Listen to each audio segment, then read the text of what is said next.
हाय बच्चों, आप लोगों का एक बार फिर से स्वागत है हमारे YouTube चैनल पर। मैं YouTube चैनल का मेरे जो नाम है वो है पीयूष जेई मैथ। मैं आप लोगों से ये रिक्वेस्ट नहीं करूँगा कि आप लोग चैनल को लाइक करिए या सब्सक्राइब करिए। ये आपको मज़े से जब भी टाइम मिलेगा आराम से सब्सक्राइब करिएगा और लाइक करिएगा, क्योंकि उसका यहाँ पर कोई ना तो दिक्कत है और ना तो कोई हमारा बहुत बड़ा इश्यूज़ है उन चीज़ों को लेकर। लेकिन हमारा मेन मोटिव ये है कि आप लोग इस लेक्चर को शुरू से लेके अंत तक बहुत अच्छे से ध्यान से देखिए, ताकि आपके कैलकुलस का जो बेसिक्स है वो क्लियर हो सके। मैंने प्रीवियस लेक्चर में आप लोगों को बताया था कि मैं mathematics for JEE advanced calculus को सॉल्व करवाऊंगा और हर एक क्वेश्चन को सॉल्व कराऊंगा सिंगल करेक्ट आंसर टाइप। और यह बुक जो मैं सॉल्व करवा रहा हूँ that one is written by जीतेवानी। तो आइए बहुत ज़्यादा समय का नुकसान न करते हुए हम अपने क्लास को शुरू करते हैं। माई सेल्फ पीयूष कुमार पांडे, और यदि मेरे टीचिंग एक्सपीरियंस की बात किया जाए तो मैं पिछले 8 सालों से अपना सहयोग या योगदान अपने विद्यार्थियों के सफल होने में देता आ रहा हूँ, और माँ सरस्वती की कृपा रही तो ये सहयोग लगातार इसी तरीके से बना रहेगा। तो बहुत ज़्यादा समय का बर्बाद नहीं करते हैं और आइए अपने क्लास का शुभारंभ करते हैं। तो क्या है आज का class? Function lecture 2। Function lecture 2, ठीक है। तो हमारा क्लास क्या है? Mathematics for JEE advanced function सिंगेस का lecture 2 by what? By mister Piyush Kumar Pandey. लोग हमें प्यार से पीके बाबा भी कहते हैं। बाकी सब मोह माया है। बाकी सब क्या है? मोह माया है। तो चलिए माया को आगे बढ़ाते हैं और क्वेश्चन नंबर 11 से अपने क्लास की शुरुआत करते हैं। तो देखिए क्वेश्चन नंबर 11 में क्या कहता है। Question number 11 is saying that कि F of N if F of N plus 1 is equal to 2 into F of N plus 1 by 2 comma N की जो वैल्यू है 1 2 3 dot dot dot so on, यानी कि नेचुरल नंबर है, और हमें F of 1 की वैल्यू दिया है 2। तो एफ ऑफ 101 की वैल्यू पूछा है। यहाँ पर थोड़ा सा मिसिंग है, ये 101 होना चाहिए था। तो हमसे किसकी वैल्यू पूछा है? हमसे वैल्यू पूछा है एफ ऑफ 101 की वैल्यू क्या होगा, ठीक है। चलिए तो क्लास की शुरुआत करते हैं। क्लास का शुरुआत करने से पहले आपको एक बात, बड़ी छोटी सी बात पता होगा कि जब कोई भी दो टर्म है ना, जब कोई भी सीक्वेंस एपी में होता है, मान लीजिए कि ये हमारे पास T1 है, T2 है, T3 है एंड सो ऑन, कोई भी जब टर्म्स हमारे पास एपी में होता है तो किसी भी दो कॉन्जिकेटिव टर्म में फाइनल में से इनिशियल का जो डिफरेंस होता है वो ऑलवेज क्या होता है? सेम। और इसे हम कहते हैं कॉमन डिफरेंस। मतलब T2 minus T1 is equal to T4 minus T3, और यह प्रोसेस चलता रहेगा और इसे हम लोग बोलेंगे कॉमन डिफरेंस। चलिए अब इसी का हम लोग यहाँ पर इस्तेमाल करने वाले हैं। तो देखिए क्वेश्चन क्या है हमारे पास। हमारे पास क्वेश्चन है बेटा कि F of n plus 1 is equal to 2 into F of n plus 1 by 2। अब यदि हम इसको थोड़ा सा सेपरेट करें तो सेपरेशन करने के बाद क्या आएगा? F of n plus 1 plus 2 F of n upon 2, 2 F of n upon 2। तो बेटा 2 एफ ऑफ n अपॉन 2 से ये हमारे पास हो जाएगा एफ ऑफ n, और प्लस का क्या आ जाएगा? 1/2, ठीक है। अब यह पॉजिटिव है, लेफ्ट में आके नेगेटिव हो जाएगा। तो जब लेफ्ट में आके नेगेटिव होगा बेटा तो ये क्या हो जाएगा? F of n plus 1 minus F of n is equal to 1/2। बेटा अब आप यहाँ से ऑब्जर्व करो, यदि आप यहाँ से ऑब्जर्व करिएगा तो you will find out that कि दो कॉन्जिकेटिव फंक्शन का जो डिफरेंस है वो ऑलवेज कांस्टेंट है।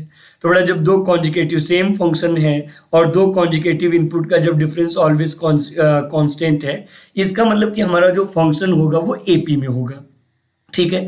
अब यदि फंक्शन हमारा एपी में है तो जो ये डिफरेंस है यही कॉमन डिफरेंस हो गया। तो बेटा कॉमन डिफरेंस क्या आ गया? कॉमन डिफरेंस आ गया हमारे पास 1/2। अब एफ ऑफ 1 का मतलब क्या हो गया? First term. तो फर्स्ट टर्म क्या आ गया हमारे पास? फर्स्ट टर्म आ गया हमारे पास 2, और हमसे पूछ क्या रहा है? F of 101। तो एफ ऑफ 101 मतलब बेटा हमें n इज इक्वल टू 101 पर t 101 निकालना है, ये इसका मतलब हो गया। अब हमें क्या होता है? जनरल टर्म का फॉर्मूला हमें पता होना चाहिए। जनरल टर्म का एपी में फॉर्मूला क्या होता है? Tn is equal to a plus n minus 1 into D. तो बेटा a क्या हो जाएगा? a की जगह पर हम लिख देंगे 2 प्लस n की जगह पर लिख देंगे 101, तो यह आ जाएगा 101 minus 1 into common difference t की जगह पर क्या लिख देंगे 2। तो बेटा देखो ये क्या हो जाएगा 2 प्लस 101 में से 1 जाएगा तो 100 बचेगा, मल्टीप्लाई हो जाएगा 1/2 से। तो जब हम यहाँ से कैंसिल आउट करेंगे बेटा तो देखो 2 50 होता है 100, सही है। अब जब मैं 50 और 2 को ऐड करूंगा तो 52 आएगा, 52 आएगा। सो द करेक्ट आंसर इज 52। तो बच्चा लोग कभी कभी क्या होता है कि हम लोग एक्सप्रेशन देखकर ये डर जाते हैं कि यार कहीं ना कहीं इसका आंसर क्या होगा, कैसे सॉल्व होगा। कुछ नहीं है, बस आप बेसिक से सोचिए, एक एक चीजें आपको क्लियरली दिखती जाएंगी और उनका सोल्यूशन आप लोगों से बनता जाएगा। बस ये है कि जितना क्विक आप कॉन्सेप्ट को पिक करिएगा उतना इजीली क्वेश्चन को सॉल्व कीजिएगा। तो चलिए now we are moving to next question. अगला क्वेश्चन क्या है, नेक्स्ट क्वेश्चन है बेटा हमारे पास कि the domain of the function, है ना, हमें फंक्शन का डोमेन निकालना है। फंक्शन क्या है, F of x is equal to 1/√10cx minus 1 minus 3 into 10cx contains the point. कौन कौन से पॉइंट कंटेन्स करेगा ये बताना है। तो बेटा मैंने आपसे एक बात बोला था कि जब भी हमें डोमेन कैलकुलेट करना हो, whenever we are trying to calculate domain, then first of all we will have to find that point where function is defined।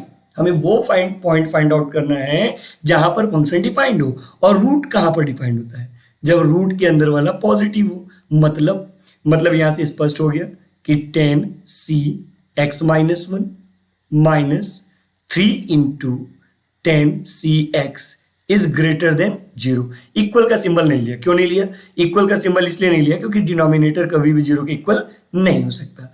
अब बेटा ये निगेटिव है, राइट में जाके क्या हो जाएगा पॉजिटिव, तो क्या आ जाएगा, ये आ जाएगा 10cx minus 1 is greater then 3 into 10cx। और आपको पता है बेटा कि c यानी कि कॉम्बिनेशन, और कॉम्बिनेशन ऑलवेज पॉजिटिव होता है। तो पॉजिटिव में हम लोग क्या कर सकते हैं, ये 10cx मल्टीप्लीकेशन है, लेफ्ट में आके डिवीजन हो जाएगा।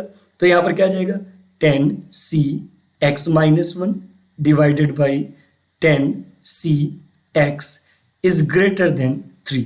अब बेटा आपको एक बड़ा इंपॉर्टेंट फॉर्मूला याद होना चाहिए कि जब हम दो कॉन्जिकेटिव कॉम्बिनेशन को डिवाइड करते हैं, NCR अपॉन NCR माइनस 1 हो गया, तो बेटा डिनोमिनेटर वाला जो ऑपरेशन होगा वो न्यूमरेटर में आएगा और न्यूमरेटर वाला जो ऑपरेशन होगा वो डिनोमिनेटर में आएगा। लेकिन किस तरीके से, जो छोटा वाला है उसमें से ऊपर वाले में से नीचे वाले का माइनस करके उसके रिवर्स में लिखो। जैसे ये डिनोमिनेटर में तो हम न्यूमरेटर में लिखेंगे क्या, n minus r minus 1 divided by जो बड़ा वाला टर्म होगा बेटा उसके c के नीचे वाली वैल्यू उसके रिवर्स में लिखो। जैसे न्यूमरेटर में है तो डिनोमिनेटर में लिखेंगे। सेम प्रक्रिया यहां पर करेंगे।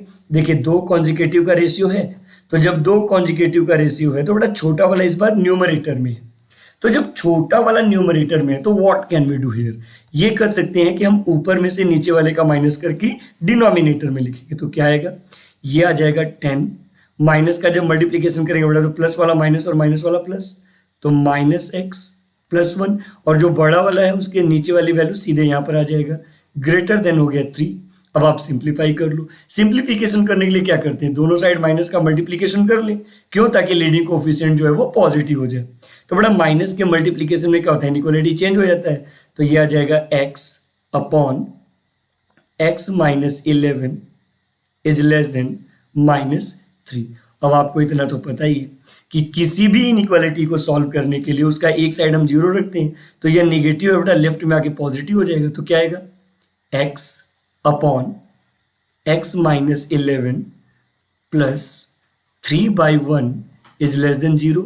अब मैं x माइनस 1 और x माइनस 11 और 1 का एलसीएम ले सकता हूँ। तो बेटा यहाँ पर जब मैंने एलसीएम लिया x माइनस 11, तो ये क्रॉस मल्टीप्लीकेशन होगा, तो ये आ जाएगा x plus 3x minus 33 is less then 0। अब बेटा x माइनस 3x कितना, x प्लस 3x कितना आ जाएगा 4x, तो 4x minus 33 divided by x minus 11 less than 0। ये हो गया हमारा ऑब्जर्वेशन प्लेस, यानी यहीं से हमें इनइक्वालिटी को सॉल्व करना है। तो जब यहीं से हमें इनइक्वालिटी को सॉल्व करना है तो कैसे करेंगे, पहले न्यूमरेटर को 0 के इक्वल करके x की वैल्यू निकाल लें। तो बेटा जब हम न्यूमरेटर को 0 के इक्वल करेंगे तो x की वैल्यू आएगा 33/4। फिर डिनोमिनेटर को 0 के इक्वल करके x की वैल्यू निकाल ली, तो बेटा ये x माइनस 11 था, तो x इज इक्वल टू क्या आ जाएगा 11। इसको मैंने नंबर लाइन पे पुट कर लिया, ये हो जाएगा माइनस इन्फिनिटी से इन्फिनिटी। पहले रखेंगे हम लोग 33/4 और फिर हम लोग रखेंगे 11। अच्छा, दोनों पे ओपन होगा, क्यों? क्योंकि एक बार तो इनइक्वालिटी ओपन है और डिनोमिनेटर पर तो ऑलवेज ओपन होता ही होता है। भैया ये 11 होगा, ऐसा कहाँ मिस्टेक कर रहे हैं पीयूष सर? तो ये मैंने कर लिया। अब मैं यहाँ पर वेविकर मेथड लगा लूँ, तो वेविकर मेथड कैसे लगता है? चूंकि जितने भी प्राइम फैक्टर हैं सबका पावर ऑड है, सबका पावर क्या है? ऑड। तो ये राइट में अपर से डाउनवर्ड जाएगा, तो ये बनेगा, तो ये हिस्सा आएगा प्लस, ये हिस्सा आएगा माइनस और ये हिस्सा आएगा प्लस। ठीक है, ये हिस्सा आ गया प्लस, ये हिस्सा आ गया माइनस, ये हिस्सा आ गया प्लस। अब आप एक चीज ऑब्जर्व करो, यदि आप यहां पर ऑब्जर्व करिएगा तो you will find out that कि सर जी जब भी लेस देन जीरो की बात की जाती है, whenever we are talking about the less than zero, तो लेस देन जीरो के केस में क्या होता है? हमें नेगेटिव वाला इंटरवल को लेना पड़ता है, और नेगेटिव वाला इंटरवल क्या होगा? बेटा नेगेटिव वाला इंटरवल आएगा ये। ठीक है, अच्छा अब एक चीज पता है कि सी के नीचे वाली जो वैल्यू होगी वह हमेशा नेचुरल नंबर होगा। तो जब सी के नीचे वाली वैल्यू नेचुरल नंबर होगा, इसका मतलब 33/4 से 11 के बीच में जितने नेचुरल नंबर आएंगे वो सभी मेरे आंसर होंगे। तो देखिए 33/4 से 11 के बीच में कौन कौन से नेचुरल नंबर आएंगे? तो 33/4 मतलब 8 पॉइंट समथिंग, यानी यहां से आ जाएगा 9, 10, 9, 10। तो there are two possible value, यहां पर दो पॉसिबल वैल्यू हमें दिख रहा है, जबकि ऑप्शन के हिसाब से देखें तो ऑप्शन ए कर रहा है 9, 10, 11 पॉसिबल है नहीं, ऑप्शन बी कर रहा है 9, 10, 12। जब 9, 10, 11 पॉसिबल नहीं तो 9, 10, 12 का कद्दू पॉसिबल होगा?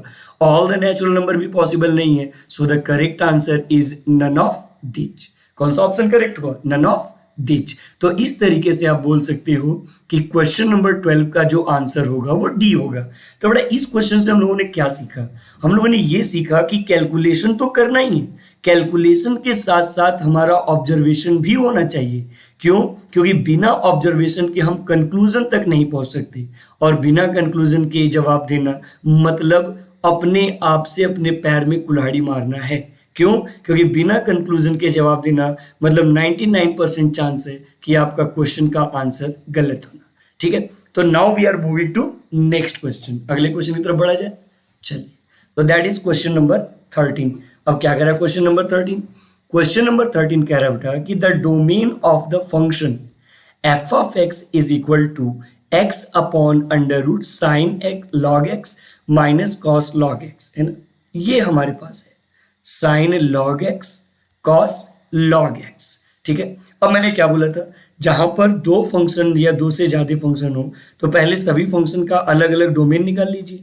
तो यदि मैं न्यूमरेटर का डोमेन निकालूं, if I am discussing about the domain of numerator, यदि मैं न्यूमरेटर का डोमेन निकालूं तो बड़ा देख सकते हो कि न्यूमरेटर में एक्स है, एक्स मतलब पॉलिनोमियल है, और पॉलिनोमियल का डोमेन होता है ऑल रियल नंबर। तो बड़ा न्यूमरेटर का डोमेन क्या आ गया? All real number. अब यदि मैं डिनोमिनेटर की बात करूं तो डोमेन का मतलब मैंने क्या बोला था? जहां पर फंक्शन डिफाइंड हो। तो बेटा डिनोमिनेटर डिफाइंड हो मतलब रूट के अंदर वाली जो वैल्यू है वो पॉजिटिव हो। तो रूट के अंदर वाली वैल्यू पॉजिटिव होगा, इसका सेंस क्या हुआ? इसका सेंस ये हुआ बेटा कि sign log X minus cos log x is greater than zero. अब आप यहां से सोचो बेटा, सोचो इसका मतलब क्या हुआ? यह निगेटिव है, राइट में जाके पॉजिटिव होगा, यानी कि sign log x is greater then cos log x. मतलब क्या हुआ बेटा? हमें वह इंटरवल लेना है जहां पर साइन की वैल्यू कॉस से बड़ी हो, जहां पर साइन की वैल्यू कॉस से क्या हो? बड़ी हो। अब आप सोचो यदि मैं साइन और कॉस का ग्राफ सेम एक्सिस पर बनाऊं, ये एक्स एक्सिस है, ये वाई एक्सिस है, ये एक्स डैश एक्सिस है, और ये कौन सी एक्सिस है? वाई डैश एक्सिस है। पहले मैंने साइन एक्स का ग्राफ बनाया लाइक दिस। ठीक है, this point is 0, this point is π/2, this point is 3π/2। ठीक है, ये कॉस एक्स का ग्राफ हो गया। सिमिलरली यदि मैं साइन एक्स का ग्राफ बनाऊं तो देखिए साइन एक्स का ग्राफ कुछ ऐसा बनेगा,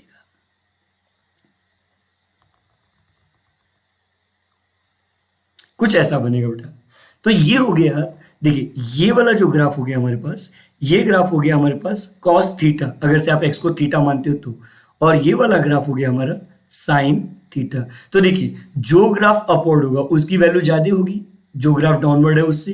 क्यों? क्योंकि जो ग्राफ अपवर्ड होगा वो वाई एक्सिस पर भी ऊपर होगा, और जो वाई एक्सिस पर ऊपर होगा उसका आउटपुट ज्यादा होगा। अब हमें कह क्या रहा है कि साइन जो है वो बड़ा होना चाहिए, यानी हमें वो इंटरवल लेना है जिसमें साइन ऊपर और कॉस नीचे हो। तो अगर से आप ध्यान से देखोगे बेटा, तो इस वाले पॉइंट से, यानी इस वाले पॉइंट से लेकर इस वाले पॉइंट के बीच में साइन जो है वो ऊपर है और कॉस जो है वो नीचे है। इसका मतलब ये वाला जो इंटरवल होगा, ये वाला इंटरवल हमारा आंसर हो सकता है। अब दिक्कत क्या है कि how can we calculate this intersecting point? तो भैया सीधी सी बात है, साइन और कॉस इक्वल होते हैं 45 डिग्री के लिए, तो एक तो आ गया π/4। अब इक्वल भी हूं और सेम साइन के भी हूं, तो π/4 है तो सेकंड क्वाड्रेंट में तो जाएगा नहीं। क्यों? क्योंकि सेकंड क्वाड्रेंट में साइन पॉजिटिव होता है और कॉस निगेटिव होता है, तो इक्वल होगा नहीं। यानी इक्वल अगली बार कहां पे होगा? थर्ड क्वाड्रेंट में, और थर्ड क्वाड्रेंट मतलब π + π/4, तो ये वाला पॉइंट आ जाएगा 5π/4। इसका मतलब साइन का जो इनपुट है यानी जो थीटा है, यदि π/4 से 5π/4 के बीच में हो तो साइन जो होगा वो हमेशा कॉस से क्या होगा? बड़ा। और यहां पर थीटा जो है वो log x है, मतलब कि जो log x की वैल्यू होगी वो π/4 से 5π/4 के बीच में होनी चाहिए। अब अच्छा इक्वल ले नहीं सकती, क्यों इक्वल नहीं ले सकती? क्योंकि यहां पर इनइक्वालिटी में इक्वल का सिंबल है नहीं। तो बेटा हम यहां पे क्या बोल सकते हैं कि जो हमारा log होगा, log x होगा, वो π/4 से 5π/4 के बीच में होगा। अब आप यहां से एक बात सोचो कि बेटा हमारा जो ट्रिग्नोमेट्रिक होता है वह 360 के बाद बार बार रिपीट करता है, 360 के बाद वही प्रक्रिया बार बार रिपीट करेगा। इसका मतलब यदि मैं 2 and π दोनों साइड ऐड कर दूं तो भी रिजल्ट पे कोई इंपैक्ट नहीं पड़ना है, क्योंकि एक सर्कल के बाद फिर वहीं पे पहुंचेगा, एक सर्कल के बाद फिर वहीं पहुंचेगा। तो मतलब क्या हुआ? मतलब ये हो गया बेटा कि मैं दोनों साइड यदि चाहूं तो 2 and π ऐड कर सकता हूं, है ना। 2 and π ऐड करने से तो कोई इंपैक्ट पड़ेगा नहीं। अच्छा log x का जो बेस है वो e है, और मैंने आपको प्रीवियस क्लास में बताया था कि जब बेस 1 से बड़ा हो तो फंक्शन का नेचर क्या होता है? इंक्रीजिंग। और जब फंक्शन का नेचर इंक्रीजिंग होता है तो यदि मैं यहां से log हटाऊं तो ये दोनों साइड e के पावर जाएगा, लेकिन इनइक्वालिटी चेंज नहीं होगा। क्यों? क्योंकि फंक्शन का नेचर इंक्रीजिंग है। तो क्या आ जाएगा answer? e⁻² 2 and π plus π/4 is less than x is less than e⁻² 2 and π plus 5π/4। ठीक है, और ये हो गया हमारा answer, that is our answer. तो अब ऑब्जर्व करिए विच ऑप्शन इज करेक्ट। तो 2n + 1/4 π 2n π plus 5/4 π, इसका मतलब यहां से जो बी ऑप्शन होगा वो एब्सोल्युटली क्या होगा?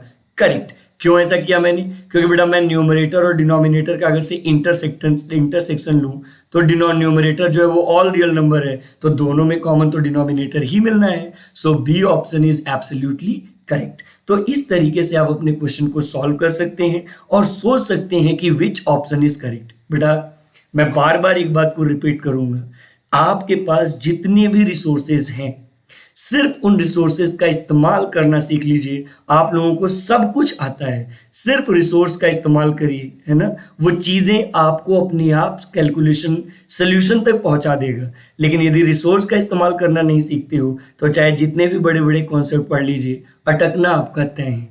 इसीलिए किसी भी एक्सपर्ट से आप पूछिए तो वो एक ही राय देते हैं कि each and every question is coming from NCERT and they are absolutely correct because they are believing that you know the graph of sine cos and you know the relationship among them. तो बाकी basic चीजें तो आपको सोचनी है, ठीक है। तो आइए नेक्स्ट क्वेश्चन की तरफ प्रोसीड करते हैं। अगला क्वेश्चन क्या है हमारे पास? नेक्स्ट क्वेश्चन है बेटा कि if f is a function such that f of 0 is equal to 2, f of 1 is equal to 3 और f of x plus 2 is equal to दिया है 2 into f of x plus 1 for every real x, तो हमें f of 5 की value निकालनी है। मतलब मोटी मोटा बोल दें कि अगर से मैं x is equal to 3 put करूं तो f of 3 plus f of 4 आएगा, यानी कि अगर से मैं 3 और 4 की वैल्यू निकाल लूं तो f ऑफ 5 अपने आप मिल जाएगा। तो बेटा 3 की वैल्यू निकालने के लिए क्या करेंगे, पहले हम यहाँ पर x की जगह पर 1 पुट करेंगे, पुट कर लिया, पुट कर ले क्या, x इज इक्वल टू 1। तो जब x is equal to 1 put करेंगे तो 1 प्लस 2 3, तो यह आ जाएगा f of 3 is equal to 2 into F of 1, 2 into F of 1। अच्छा, हमें एफ ऑफ 2 की वैल्यू तो पता है नहीं, तो बेटा सबसे पहले हमें एफ ऑफ 2 की वैल्यू निकालनी पड़ेगी। तो चलिए जब x is equal to 1 put कर लिया है तो इसको लिख लेते हैं, तो 2 इंटू एफ ऑफ 1 माइनस हो जाएगा एफ ऑफ 2। इसको इक्वेशन 1 मान लेते हैं क्योंकि बाद में हमें एफ ऑफ 3 तो निकालना ही है। तो सबसे पहले क्या पुट करेंगे, सबसे पहले हम लोग पुट करेंगे x इज इक्वल टू 0। तो बेटा जब x is equal to 0 put करेंगे तो 0 प्लस 2 क्या हो जाएगा 2, तो यह आ जाएगा F of 2 is equal to 2 into x की जगह पे 0 रखा तो एफ ऑफ 0 माइनस एक्स की जगह पे 1 रखा, 0 रखा तो एफ ऑफ 1। अब देखो क्या है, एफ ऑफ 0 की वैल्यू आपको पता है कितना है, एफ ऑफ 0 2 है, तो ये आ जाएगा 2 इंटू 2 माइनस एफ ऑफ 1 की वैल्यू 3 है। अब आप बोलिए 4 माइनस 3 कितना हो जाएगा 1। तो बेटा अब यदि मैं चाहूं तो एफ ऑफ 2 की वैल्यू इक्वेशन 1 में पुट करके एफ ऑफ 3 निकाल सकता हूं, निकाल लीजिए एफ ऑफ 3। तो एफ ऑफ 3 कैसे आएगा, f of 3 is equal to हो जाएगा एफ ऑफ 1 मतलब 3, यानी ये आ जाएगा 2 इंटू 3 माइनस माइनस फिर क्या होगा एफ ऑफ 2, एफ ऑफ 2 मतलब 1, तो ये आ जाएगा 1। अब बताओ बेटा 2 3 जा 6 माइनस 1 5 होगा क्या, तो एफ ऑफ 3 की वैल्यू आ गया 5। अब हमें क्या करना है, अब हमें कैलकुलेट करना है एफ ऑफ 4। तो बताइए एफ ऑफ 4 कैलकुलेट करने के लिए हमें x इज इक्वल टू 2 रखना पड़ेगा। तो बेटा जब हम कोई भी चेंजेस करते हैं तो किसी भी इक्वेशन में दोनों साइड करते हैं, तो अब हम x इज इक्वल टू 2 यहाँ पर पुट कर लेंगे। तो जब x is equal to 2 put करेंगे तो क्या आएगा, ये आ जाएगा बच्चा पार्टी हमारे पास 2 into F of 2 minus F of 3। Value put करिए, एफ ऑफ 2 की वैल्यू क्या निकाला था 1, तो ये आ जाएगा 2 इंटू 1 माइनस एफ ऑफ 3 की वैल्यू क्या निकाला था 5। अब बताइए 2 माइनस 5 क्या होता है -3, -3 तो एफ ऑफ 4 की तो वैल्यू मिल गया। अब हमें वैल्यू किसकी निकालनी है, अब हमें वैल्यू निकालनी है 5 की। तो 5 मतलब कि अब हम लोग क्या करेंगे, put x is equal to 3, x is equal to 3 अब यहाँ पर हम पुट कर दें। तो जब बेटा x is equal to 3 put करेंगे तो 3 प्लस 2 5, तो ये आ जाएगा F of 5 is equal to 2 into F of 3 minus 3 रखा तो ये हो गया एफ ऑफ 4। अब बेटा वैल्यू आप पुट कर लो, एफ ऑफ 3 कितना आया था 5, तो ये हो जाएगा 2 इंटू 5 माइनस एफ ऑफ 4 कितना आया था -3, तो एफ ऑफ 4 की जगह पर हमने रख दिया -3। तो 2 5 से कितना होता है 10, माइनस माइनस मल्टीप्लाई होकर प्लस हो जाएगा तो 10 प्लस 3 आ जाएगा, और 10 प्लस 3 क्या होता है 13, 10 प्लस 3 क्या होता है 13। तो इस तरीके से यू कैन से दैट कि B option is absolutely correct. जो बी ऑप्शन है बेटा वो एब्सोल्युटली क्या है, करेक्ट है। तो कहने का सेंस ये है कि अगर से आपके पास कोई भी फंक्शनल एक्सप्रेशन दिया है और कुछ डेटा दिया है, तो आप बहुत अगर से शॉर्ट डिस्टेंस पर आपको कोई वैल्यू निकालनी है तो आप स्टेप बाय स्टेप वैल्यू को पुट करके भी अपने आंसर को कैलकुलेट कर सकते हो। ठीक है, तो चलिए बहुत ज़्यादा समय नहीं गवाते हुए नेक्स्ट क्वेश्चन की तरफ बढ़ते हैं। तो हमारे पास अगला क्वेश्चन क्या है, नेक्स्ट क्वेश्चन है कि find the range of the function, है ना, find the range of the function F of x is equal to sine inverse x square plus 1 upon x square plus 2। अच्छा, sine inverse x square plus 1 upon x square plus 2 की हमें value निकालनी है। तो value निकालने से पहले आप एक चीज सोचो कि साइन इनवर्स का जो इनपुट होता है वो -1 से 1 के बीच में होता है, यानी x square plus 1 upon x square plus 2 का जो रेंज निकालना है वो -1 से 1 के बीच में लेना है। क्यों, क्योंकि इसका जो आउटपुट होगा साइन इनवर्स के लिए वो इनपुट होगा। तो चलिए सबसे पहले क्या करते हैं, जी ऑफ एक्स मान लेते हैं। किसको, जी ऑफ एक्स हम लोग मान लेते हैं x square plus 1 upon x square plus 2 को। तो बेटा यहाँ पर क्या करते हैं, 1 ऐड कर लेते हैं और 1 सब्ट्रैक्ट कर लेते हैं। सही है, तो देखिए अगले स्टेप में क्या हो जाएगा, अगले स्टेप में आ जाएगा x square plus 2 minus 1 upon में आ जाएगा एक्स स्क्वायर प्लस 2। सही है, अब सोचिए अगर से मैं इसको डिवाइड करूं और सेपरेट करूं तो बेटा सेपरेशन में क्या आएगा, सेपरेशन में आ जाएगा 1 माइनस 1/x² + 2। ठीक है, तो अगर से मैं इसका रेंज निकाल लूं तो शायद मैं काम को आसान कर सकता हूं। तो बड़ा एक बात बताइए कि x² जो होता है वो always greater than or equals to 0 होता है। किसी भी टर्म का पावर इवन हो तो वो always greater than or equals to 0 होता है। मैंने दोनों साइड 2 को ऐड कर लिया, तो जब 2 ऐड करेंगे तो x² + 2 जो होगा वो greater than or equals to क्या हो जाएगा, 2। ठीक है, अब हमें करना है इसका रेसिप्रोकल। तो बेटा सोचिए, रेसिप्रोकल करने के लिए क्या करें, रेक्टेंगुलर हाइपरबोला बना ले। ये है x एक्सिस, ये है y एक्सिस, ये है x डैश एक्सिस और ये क्या है, वो y डैश एक्सिस है। यहां पर हमने एक रेक्टेंगुलर हाइपरबोला बना लिया। अब रेक्टेंगुलर हाइपरबोला बना लिया तो बेटा हमें करना क्या है, x² + 2 is greater than or equals to 2, यानी कि हमें 2 पर x = 2 पर रेसिप्रोकल करेंगे तो क्या आएगा, 1/2। और हमें 2 से ग्रेटर मिलना है, मतलब आगे बढ़ना है। तो बेटा जब हम आगे बढ़ेंगे तो ये ग्राफ धीरे धीरे नीचे की तरफ आ रहा है, मतलब कि ये 0 की तरफ आएगा, यानी इंफिनिटी पर ये रिटर्न करेगा 0। तो अगर से मैं x² + 2 का रेसिप्रोकल करूं तो वैल्यू 0 से 1/2 के बीच में आएगा, मतलब 0 पर तो ओपन होगा, 1/x² + 2 हो जाएगा और ये आ जाएगा 0 से लेकर 1/2। अब मैं माइनस का मल्टीप्लीकेशन करूं तो बड़ा माइनस के मल्टीप्लीकेशन पर क्या होता है, माइनस के मल्टीप्लीकेशन पर आपका इनइक्वालिटी जो होता है वो चेंज हो जाता है। तो ये आ जाएगा -1/2 से -1/x² + 2 से क्या आ जाएगा, 0। अब मैं चाहूं तो दोनों साइड 1 ऐड कर सकता हूं, तो जब मैं दोनों साइड 1 ऐड करूंगा तो 1 - 1/2 1/2, ये हो जाएगा 1 - 1/x² + 2 से क्या आ जाएगा, 1। और देखिए मैंने बोला था कि साइन इसका जो आउटपुट है वो 0 से 1 के बीच में होना चाहिए, तो 0 से 1 के बीच में भी है। अब एक चीज सोचो, जब आप साइन इनवर्स x का ग्राफ बनाते हो, किससे, π/2 से -π/2 के बीच में जब ग्राफ बनाते हो, यहाँ पर ये जो इनपुट होगा x = -1 से x = 1 तक का हमारे पास इनपुट होगा। तो जब हम ग्राफ बनाते हैं तो ग्राफ कुछ ऐसा मिलता है, यानी nature of the function is increasing. तो जब किसी भी फंक्शन का नेचर इंक्रीजिंग होता है तो हम दोनों तरफ का जब इनवर्स लेंगे सभी साइड का, तो इसमें कोई भी चेंजेस नहीं होगा, यानी ये क्या आ जाएगा, ये आ जाएगा हमारे पास sine inverse 1/2 is less than or equals to sine inverse. हम चाहे बेटा तो इस वाले टर्म को x² + 1/x² + 2 लिख सकते हैं, तो लिख लेते हैं। ये वाला आ जाएगा x² + 1/x² + 2 से साइन इनवर्स 1 हो जाएगा, साइन इनवर्स 1 हो जाएगा और ये हो गया हमारे पास f(x).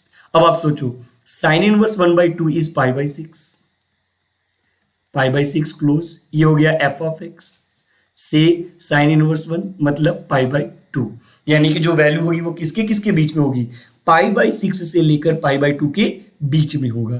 तो जब बेटा वैल्यू π/6 से लेकर π/2 के बीच में होगा तो π/6 पे क्लोज और π/2 पर ओपन। तो now you can observe it कि बेटा यहां से जो हमें ऑप्शन मिल रहा है that one is C option is absolutely correct.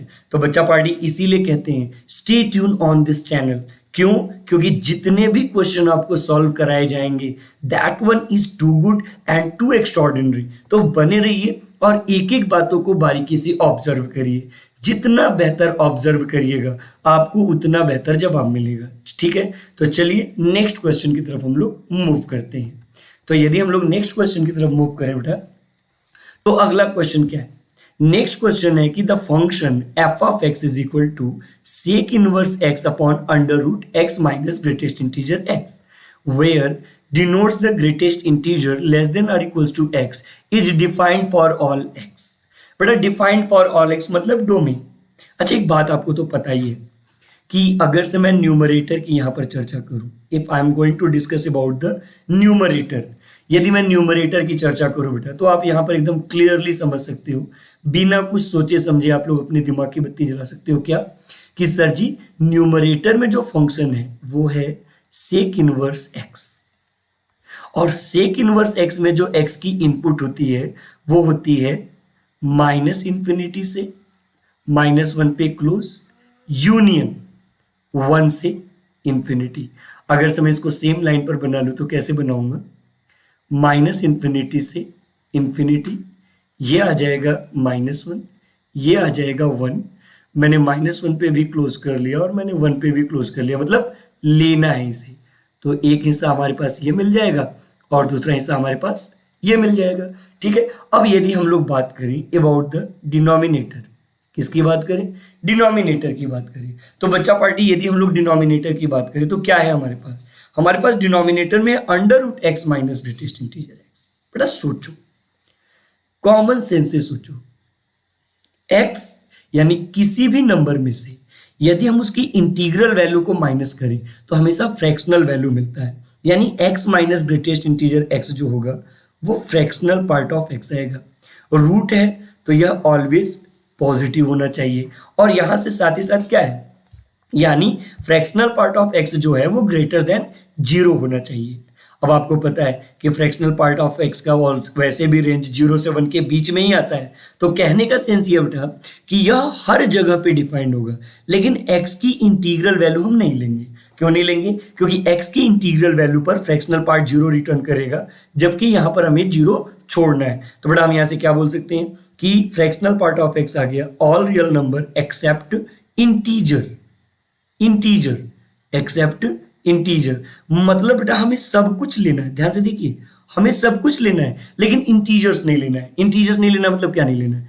हमें 2 नहीं लेना है, हमें 3 नहीं लेना है, हमें 4 नहीं लेना है, हमें -2 नहीं लेना है, हमें -3 नहीं लेना है, हमें -4 नहीं लेना है। तो बेटा देखो मैंने क्या बोला था कि जहां पर दो फंक्शन हो और हमें डोमेन निकालना हो तो हम दोनों का कॉमन हिस्सा लेते हैं। कॉमन हिस्से का मतलब क्या होगा बेटा? कॉमन हिस्से का मतलब हो गया जिस पर पेन हर बार चलाओ। तो ध्यान से देखिए, -∞ से -1 और 1 से इंफिनिटी के बीच में पेन हर बार चला है, सिर्फ इंटीग्रल पॉइंट को छोड़कर। तो बेटा यहां से करेक्ट जवाब क्या आ जाएगा? तो यदि हम अल्टीमेटली डोमेन निकालें तो हमने डोमेन में बोल दिया कि हमें ऑल रियल नंबर लेना है, लेकिन -1 से 1 के बीच में नहीं लेना है। बड़ा बाउंड्रीज तो लेना है लेकिन बीच वाली वैल्यू को नहीं लेना है, और साथ ही साथ यूनियन इंटीग्रल पॉइंट भी नहीं लेना है। तो क्या लिखेंगे? n such that n belongs to integer. और इस तरीके से हमारा आंसर क्या आ जाएगा? हमारा आंसर अगर से मैं ऑब्जर्व करूं तो B answer is absolutely correct. तो बेटा जहां पर भी 2 या 2 से ज्यादा फंक्शन प्लस माइनस मल्टीप्लीकेशन और डिवीजन के साथ कनेक्ट हो तो उनका अलग अलग डोमेन निकालिए और फिर उनका कॉमन लीजिए, यानी इंटरसेक्शन लीजिए। आंसर आपको अपने आप मिल जाएगा बिना किसी हेडक के। ठीक है, तो now we are moving to next question. अगले क्वेश्चन की तरफ बढ़ते हैं बच्चा party, and this question is question number 17। फिर वही बात है, बीच में प्लस है। बीच में प्लस है मतलब दोनों फंक्शन का हम अलग अलग डोमेन निकालेंगे और अलग अलग डोमेन निकालकर कॉमन लेंगे। तो कॉस इनवर्स का पहले यदि हम डोमेन निकालें तो कॉस इनवर्स के लिए आपको पता है कि जो इनपुट है वो -1 से 1 के बीच में लाई करना चाहिए। मतलब ये हो गया कि जो हमारे पास 2 माइनस मॉड x/4 है वो -1 से 1 के बीच में होना चाहिए। मैंने दोनों साइड 4 का मल्टीप्लीकेशन कर दिया तो ये -4 से 4 के बीच में आ जाएगा। फिर मैंने माइनस से मल्टीप्लाई कर दिया। बेटा माइनस से मल्टीप्लीकेशन पर यहाँ पे कोई चेंजेस नहीं होगा, क्यों? क्योंकि इंटरचेंज होने पर भी सेम ही वैल्यू देगा। तो ये आ जाएगा -4 से mod x-2 is less than और इक्वल्स टू 4।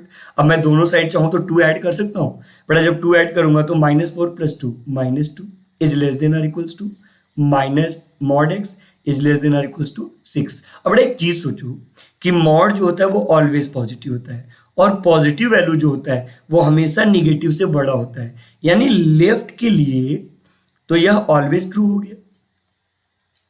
लेफ्ट के लिए तो यह ऑलवेज ट्रू हो गया, मतलब लेफ्ट के लिए हमें चेक करने की रिक्वायरमेंट नहीं है। तो हम चेक किसके लिए करेंगे? राइट वाले इंटरवल के लिए।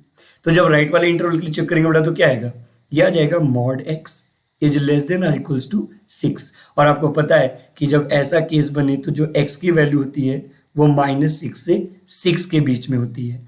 तो न्यूमरेटर से तो हमने निकाल लिया भाई, न्यूमरेटर वाले का तो डोमेन हमने निकाल लिया कि न्यूमरेटर कह रहा है कि x की वैल्यू जो है वो -6 से 6 के बीच में लाई करना चाहिए। Okay, now we are moving to denominator. Denominator मतलब दूसरे वाले फंक्शन की तरफ मूव करते हैं। तो सेकेंड फंक्शन क्या है? जब पावर निगेटिव तो उसको हम 1/, में लिखते हैं क्या? तो 1/, में हो जाएगा log 3 - x। तो बेटा देखो इसका मतलब क्या हो गया कि लॉग जीरो नहीं हो सकता। जब लॉग जीरो नहीं हो सकता मतलब कि लॉग का इनपुट वन नहीं हो सकता। मतलब क्या हो गया, 3 minus x is not equals to one. पहला कंडीशन ये हो गया। अब ये निगेटिव था, राइट में जाके पॉजिटिव, और ये पॉजिटिव लेफ्ट में आके निगेटिव, तो 3 माइनस वन 2 हो जाएगा। तो एक्स कभी भी 2 के इक्वल नहीं होना चाहिए। पहला कंडीशन ये हो गया। दूसरा कंडीशन क्या होता है कि किसी भी लॉग के लिए जो इनपुट होता है वो ऑलवेज क्या होता है, पॉजिटिव। मतलब 3 माइनस एक्स जो होगा वो ग्रेटर देन जीरो होगा। ये निगेटिव था, लेफ्ट में आके पॉजिटिव हो गया, तो एक्स जो होगा वो लेस देन आ जाएगा 3। और बेटा हमें इन दोनों का कॉमन निकालना है। तो कॉमन कैसे निकालेंगे, दोनों सोल्यूशन को सेम नंबर लाइन पर रिप्रेजेंट कर ले, बना लेते हैं सेम नंबर लाइन। ये हो गया हमारे पास माइनस इन्फिनिटी, ये हो गया हमारे पास इन्फिनिटी। मैंने यहाँ पर रखा -6, यहाँ पर मैंने रखा 6, इस पर भी मैंने क्लोज कर दिया और इस पर भी मैंने क्लोज कर दिया। पहला वाला इनइक्वलिटी का सोल्यूशन क्या बोलता है कि हमें -6 से 6 के बीच की सारी वैल्यू लेनी है, मतलब हमें ये वाली वैल्यू लेनी है। ठीक है, फिर क्या बोलता है दूसरा, दूसरा बोलता है कि आपको नहीं 3 से छोटी वैल्यू लेनी है। तो मैंने यहाँ पे 3 ले लिया और 3 पर ओपन ले लिया। बेटा जहाँ पे क्लोज होता है ना, मैं वहाँ पे डार्क करता हूँ, वहाँ पे क्या करता हूँ, डार्क। और जहाँ पे ओपन होता है मैं सर्कल बनाता हूँ। तो 3 से छोटा लेना है, तो ये वाला पार्ट ले लिया, ये वाला पार्ट ले लिया। लेकिन क्या कर रहा है कि हमें 2 लेना भी नहीं है, और बेटा -6 से 3 के बीच में तो 2 आएगा ही आएगा, और हमें 2 को नहीं लेना है। तो देखिए मैंने क्या बोला था कि जितनी भी इनइक्वालिटी आपने सॉल्व किया है, पेन उसमें उतनी बार चले जिस इंटरवल में, वही इंटरवल हमारा आंसर होगा। तो आंसर क्या आ गया, -6 से 3। लेकिन 2 तो हमें लेना नहीं है, तो जब हमें 2 नहीं लेना है बेटा, तो यहाँ से आंसर क्या आ जाएगा, x बिलोंग्स टू -6 पे क्लोज से 2 पे ओपन, यूनियन 2 से 3, यूनियन 2 से 3। अब आप ऑब्जर्व कर लो बेटा, यदि आप ऑब्जर्व करोगे तो you will find out that कि B option is absolutely correct. जो बी ऑप्शन है वो एब्सोल्युटली क्या है, करेक्ट है। तो इस तरीके से यू कैन रिस्पॉन्ड दैट कि your B option is absolutely correct. तो स्टे ट्यून, इसी तरीके से क्वेश्चन का सलूशन देखने के लिए कंटिन्यूअसली बने रहिए और एक एक चीज़ों को ध्यान से देखते रहिए, है ना। और जहां पर कोई भी चीज़ें आपको क्लियर ना हो तो प्लीज़ रिवाइंड करिए और फिर से समझने की कोशिश करिए। ठीक है, तो चलिए मूव करते हैं नेक्स्ट क्वेश्चन की तरफ। तो अगला क्वेश्चन क्या है हमारे पास, the next question is under root log 1/mod sin x। अच्छा बेटा इतना तो आपको पता है कि जहां पर भी मॉड लग जाए वो ऑलवेज पॉजिटिव होता है, और लॉग के अंदर हमें चाहिए भी पॉजिटिव, लॉग के अंदर हमें चाहिए भी पॉजिटिव। तो बेटा 1/mod sin x, तो इतना तो आपको पता है ना कि mod sin x is always lying between 0 to 1। ठीक है, अब हमें 1/mod sin x चाहिए, तो क्यों ना हम रेसिप्रोकल कर लें। तो बेटा रेसिप्रोकल करने के लिए क्या करेंगे, फिर वही रेक्टेंगुलर ग्राफ बनाएंगे जो कि पॉजिटिव है, तो 0 से 1 के बीच में ग्राफ बनाना है। तो ये हो गया x इज इक्वल टू 1, तो x इज इक्वल टू 1 पे जो रेसिप्रोकल आएगा वो 1 आएगा, और ये था 0। तो देखिए ग्राफ कहाँ पर आ रहा है, ऊपर से नीचे तक आ रहा है। तो बेटा जब रेसिप्रोकल करेंगे तो 0 से 1 के बीच में जो आउटपुट होगा वो 1 से लेकर कहाँ तक हो जाएगा, इन्फिनिटी तक। यानी कि 1/mod sin x जो आएगा वह 1 से लेकर इन्फिनिटी तक आएगा। बच्चा पार्टी अब सोचो, सोचिए, दिमाग की बत्ती जलाकर सोचिए कि 1 से लेकर अगर से इन्फिनिटी तक आएगा, इसका मतलब क्या हो गया कि अगर से मैं ये लॉग का ग्राफ बना लूं तो इनपुट स्पष्ट तरीके से बोला गया है कि जो इनपुट होगा वह 1 से लेकर इन्फिनिटी तक होगा। और एक बात बताओ बेटा, अगर से इनपुट 1 से लेकर इन्फिनिटी होगा तो जो लॉग का आउटपुट होगा वो ऑलवेज पॉजिटिव होगा। इसका मतलब 1/mod sin x जहां जहां पर लॉग के लिए डिफाइंड है वहां वहां पर रूट भी डिफाइंड होगा। क्यों, क्योंकि वहां वहां पर वैल्यू क्या आएगा, पॉजिटिव। इसका मतलब ये हो गया बेटा कि हम सीधा सीधा बोल सकते हैं कि x belongs to all real number, हमें कुछ भी छोड़ने की आवश्यकता नहीं है। लेकिन बच्चा पार्टी एक चीज और ध्यान से सोचिएगा कि 1 पर लॉग जो होता है वो 0 हो जाता है, 1 पर लॉग जो होता है वो 0 हो जाता है। तो यहां पर तो दिक्कत नहीं है, लेकिन ये इन्फिनिटी होगा कब, जब x आ जाएगा 0, यानी साइन जब 0 हो जाए। और साइन 0 कब होता है, n पाई पर। तो बेटा हम ऑल रियल नंबर तो लेंगे लेकिन n पाई को छोड़ देंगे। तो एक्सेप्ट एन पाई, जहाँ पर एन बिलोंग्स टू इंटीजर होगा। और ऐसा क्यों किया? ऐसा इसलिए किया बिकॉज डिनोमिनेटर 0 होगा तो लॉग डिफाइन नहीं होगा। तो इस तरीके से हम क्या बोल सकते हैं? हम बोल सकते हैं कि जो हमारा फंक्शन है उसका डोमेन आएगा all real number except n pi such that n belongs to integer. So B option is absolutely correct. जो बी ऑप्शन है वो हमारा 100% क्या है? करेक्ट है। ठीक है, तो चलिए now we are moving to next question. अगले क्वेश्चन की तरफ बढ़ते हैं बच्चा पार्टी। ठीक है, तो नेक्स्ट क्वेश्चन की तरफ यदि हम लोग बढ़े तो अगला क्वेश्चन अगेन फिर वही बात आ गया यार, ये बात तो पीछा ही नहीं छोड़ रहा। क्वेश्चन इज सेइंग दैट कि the domain of the function f of x is equal to minus log 1/2 in bracket 1 plus 1 upon x to the power 1/4 minus 1। इसका हमें क्या बताना है? इसका हमें बताना है डोमेन। क्या बताना है? डोमेन। तो बेटा मैंने डोमेन के लिए क्या बोला था? मैंने बोला था whenever you are trying to calculate the domain of any function, आप जब भी किसी भी फंक्शन का डोमेन कैलकुलेट करने की कोशिश करिए तो सबसे पहले ये पता करिए कि वह फंक्शन वहां पर डिफाइंड है या नहीं है। वह फंक्शन वहां पर डिफाइंड है या नहीं है। तो बच्चा पार्टी यहाँ पर एक बहुत ही माइन्यूट सा मिस्टेक हुआ है मुझसे। मिस्टेक क्या हुआ है? जब मैंने क्वेश्चन को कट कॉपी पेस्ट कर रहा था, यानी कि जब मैं क्वेश्चन को टाइप कर रहा था, तो यहाँ पर क्वेश्चन को लिखते समय लॉग बेस 2 बाहर निकालना लगाना भूल गया था। यानी कि बाहर जो है वो लॉग बेस 2 है और फिर ये उसका इनपुट है। तो आप सोचो बेटा, किसी भी लॉग का जो इनपुट होता है वो ऑलवेज पॉजिटिव होता है। किसी भी लॉग का जो इनपुट होता है वो ऑलवेज पॉजिटिव होता है। तो जब इनपुट ऑलवेज पॉजिटिव है मतलब क्या हो गया? मतलब ये हो गया बेटा कि माइनस लॉग, ठीक है, 1/2 को हम लोग लिख सकते हैं 2 की power -1 in bracket 1 plus 1 upon x to the power 1/4 minus 1 is greater than 0। सही है। अब एक बात बताओ कि जो किसी भी लॉग का इनपुट का पावर होता है वो अपॉन में आता है क्या? तो माइनस अपॉन माइनस क्या हो जाएगा? प्लस। जैसे ये इधर आएगा तो ये आ जाएगा बेटा हमारे पास log in bracket 1 plus 1 upon x to the power 1/4। अच्छा, ये निगेटिव है, राइट में जाएगा क्या हो जाएगा? पॉजिटिव। तो ग्रेटर देन हो जाएगा 1 और यहां पर था बेस में 2। अब देखिए, जब बेस 1 से बड़ा होता है तो फंक्शन का नेचर क्या होता है? इंक्रीजिंग। और इंक्रीजिंग के केस में जब हम इसको राइट में भेजेंगे तो इनइक्वालिटी में कोई भी इंपैक्ट नहीं पड़ेगा। तो बेटा जब इनइक्वालिटी में कोई भी इंपैक्ट नहीं पड़ेगा तो ये क्या हो जाएगा? 1 plus 1 upon x to the power 1/4 is greater than 2। अब यह पॉजिटिव था, राइट में जाएगा क्या हो जाएगा? नेगेटिव। तो बेटा ये क्या आ जाएगा? 1 upon x to the power 1/4 is greater than 1। क्योंकि यह पॉजिटिव था, राइट में जाके नेगेटिव, तो 2 - 1 क्या होता है? 1 होता है। अब एक बात सोचो बेटा, हमारे पास जो इनपुट है वो 1 या 1 से बड़ा है। तो जब हम इसका रेसिप्रोकल करेंगे, 1 या 1 से बड़े का जब हम रेसिप्रोकल करेंगे तो वैल्यू 0 से 1 के बीच में आएगा। वैल्यू 0 से 1 के बीच में आएगा। तो बेटा मैंने दोनों साइड का रेसिप्रोकल कर दिया तो x to the power 1/4 जो होगा वह 0 से लेकर 1 के बीच में होगा। अच्छा, चूंकि सभी साइड पॉजिटिव है और x का पावर भी इवन है तो मैं दोनों साइड का अगर से बाई क्वाड्रेटिक कर दूं सभी साइड का तो कोई इंपैक्ट तो पड़ने वाला है नहीं। तो बेटा जब मैं सभी साइड का बाई क्वाड्रेटिक करूंगा तो ये आ जाएगा 0 से लेकर 1 तक। तो x की वैल्यू कहां से कहां तक बिलोंग करेगा? 0 से लेकर 1 तक बिलोंग करेगा।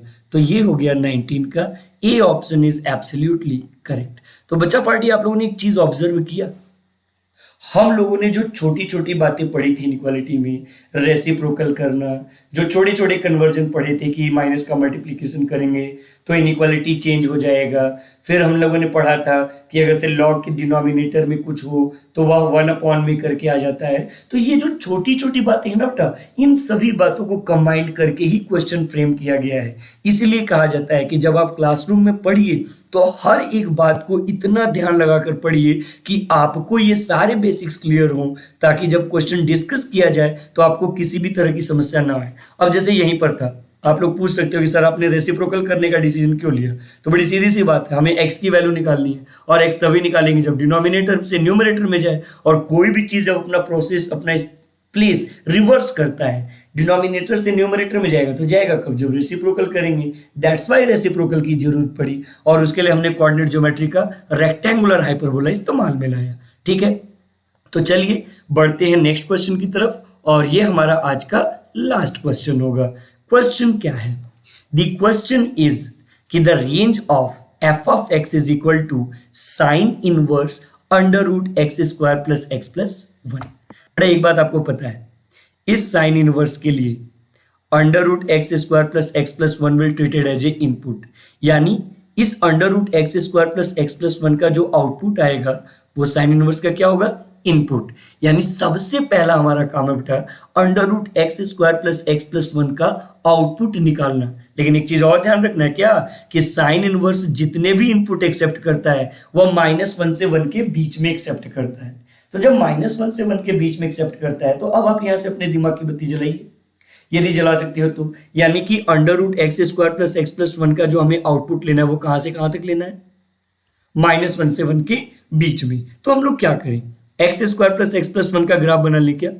आप लोगों ने बहुत बार इसका ग्राफ बनाया होगा, तो इसके ग्राफ की अभी एक्सप्लेनेशन की जरूरत नहीं है। ये हो जाएगा एक्स एक्सिस, ये हो जाएगा वाई एक्सिस, ये हो जाएगा एक्स डैश एक्सिस, ये हो जाएगा वाई डैश एक्सिस। इसीलिए मैंने आपको पहले ही बोला था बेटा कि बेसिक यानी ग्राफ ऑफ आपका बिल्कुल क्लियर होना चाहिए। तो देखिए -b/2a, तो b की वैल्यू है 1 और a की वैल्यू भी है 1, तो -1/2 इंटू 1 तो 1/2 आ जाएगा। तो यानी कि यहां से जो हमारा वर्टेक्स के लिए x मिलेगा वो -1/2 मिलेगा। अब -1/2 को जब आप फंक्शन में पुट करिएगा तो चूंकि लीडिंग कोफिशिएंट पॉजिटिव है तो अपवर्ड खुलेगा। तो बेटा अपवर्ड के केस में वर्टेक्स पर यह मिनिमम देता है, कितना देता है, मिनिमम देता है। तो बेटा जब मिनिमम देता है तो अब आप यहां से ऑब्जर्व कर लो कि जब मिनिमम देगा तो -1/2 यहां पर पुट करिए। तो जब आप -1/2 पुट करिएगा ना तो आपको आउटपुट मिलेगा 3/4, यानी x square plus x plus 4, x square plus x plus 1 की यदि मैं ग्राफ बनाऊं तो ग्राफ कुछ ये बनेगा। बेटा यदि आप ग्राफ को ऑब्जर्व करो तो इसकी मिनिमम वैल्यू है 3/4, यानी ये 3/4 से लेकर इंफिनिटी तक कहीं भी जा सकता है। लेकिन एक समस्या है, साइन इनवर्स का जो इनपुट है वह -1 से 1 के बीच में लाई करना चाहिए। तो पहले तो साइन इनवर्स ने कहा कि मैं -1 से 1 के बीच में लाई करूंगा, जबकि अंडर रूट कर रहा है कि मैं 3/4 से बड़ा हूंगा। तो ठीक है भैया, आप 3/4 से बड़ा होइए, लेकिन कहां तक जाइएगा, 1 तक। 1 के आगे मैं आपको नहीं जाने दूंगा। मतलब x square plus x plus 1 की जो वैल्यू होगी वो 3/4 से लेकर 1 के बीच में लेनी हो, है ना। क्यों लेंगे मैंने ये भी आपको क्लियरली बता दिया, क्योंकि साइन इनवर्स का जो इनपुट होता है वो -1 से 1 होता है और साइन इनवर्स का इनपुट अंडर रूट का आउटपुट है। ठीक है, अब बेटा देखो, चूंकि सभी साइड पॉजिटिव है और रूट ऑलवेज पॉजिटिव देता है, तो यदि मैं सभी साइड का रूट ले लूं तो भी कोई इंपैक्ट पड़ने वाला नहीं है। तो बेटा यहां पर मैंने रूट ले लिया, क्या आ जाएगा, रूट 3/4 इज लेस देन और equals to under root x square plus x plus 1 is less than और इक्वल्स टू अंडर रूट 1। अब बताओ बेटा, रूट 3/4 का स्क्वायर रूट क्या आएगा, रूट 3/2 इज लेस देन और इक्वल्स टू क्या हो जाएगा, अंडर रूट में x square plus x plus 1 is less than और इक्वल्स टू 1 आ गया। अब बेटा आपको मैंने प्रीवियस क्वेश्चन में बताया था कि साइन इनवर्स का जो नेचर होता है वो इंक्रीजिंग होता है। तो जब इंक्रीजिंग नेचर होता है बेटा, तो यदि मैं सभी साइड का साइन इनवर्स ले लूं तो इससे कोई भी इंपैक्ट क्वेश्चन पर, इसके इनइक्वालिटी पर कोई भी प्रभाव पड़ने वाला नहीं है। तो जब कोई भी प्रभाव नहीं पड़ने वाला बेटा, तो हम यहां से क्या लिख सकते हैं, हम लोग लिख सकते हैं sine inverse root 3/2 is less than और equals to sine inverse under root x square plus x plus 1 is less than और इक्वल्स टू साइन इनवर्स 1। सही है। अब साइन इनवर्स रूट 3/2 की वैल्यू क्या होता है, साइन इनवर्स रूट 3/2 की वैल्यू होता है π/3, 60 डिग्री। तो ये आ गया π/3। Sine inverse under root x square plus x plus 1 की जगह पर क्या लिख सकते हैं, फंक्शन एफ ऑफ एक्स, और लेस देन और इक्वल्स टू साइन इनवर्स 1 की वैल्यू क्या होता है, π/2। यानी कि जो हमारा एफ ऑफ एक्स की वैल्यू होगा वह π/3 से π/2 के बीच में लाई करेगा। π/3 से π/2 के बीच में लाई करेगा और दोनों पर क्लोज होगा। तो बेटा इस तरीके से हमें कौन सा करेक्ट आंसर मिल रहा है? C option is absolutely correct.